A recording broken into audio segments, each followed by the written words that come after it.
ఇక కర్ణుడితో నకులుడు యుద్ధం చేస్తుంటే, ఆ దుశ్శాసనుడితో సహదేవుడు యుద్ధం చేస్తున్నాడు.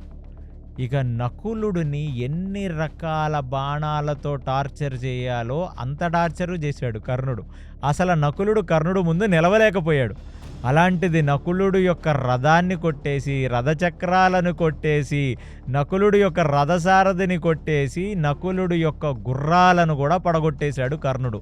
ఇక రథం లేనివాడై నకులుడు భూమి మీద నిలబడి, క్షత్రియ ధర్మంలో ఎప్పుడైనా నువ్వు వెనుచూపించి వెనక్కి వెళ్ళిపోతే, అంటే నేనిక యుద్ధం చెయ్యట్లేదు అని అంటే నువ్వు వెనక నుంచి కొట్టకూడదు.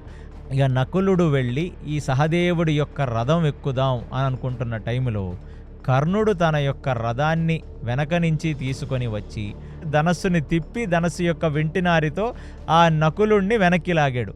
వెనక్కి లాగానే ఆ నకులుడు యొక్క చెవుల దగ్గరకు వచ్చి చెప్తున్నాడు, బ్రతికిపోరా నకుల, నీ లెవెల్ ఎంత? నువ్వు ఒక ఫస్ట్ క్లాస్ విద్యార్థివి, నా లెవెల్ ఏంటి? నేను ఒక పిహెచ్డి విద్యార్థిని. నాతో యుద్ధం చెయ్యాలని నువ్వు మళ్ళీ నన్ను నిగ్రహించడానికి వస్తావా నా ముందుకి?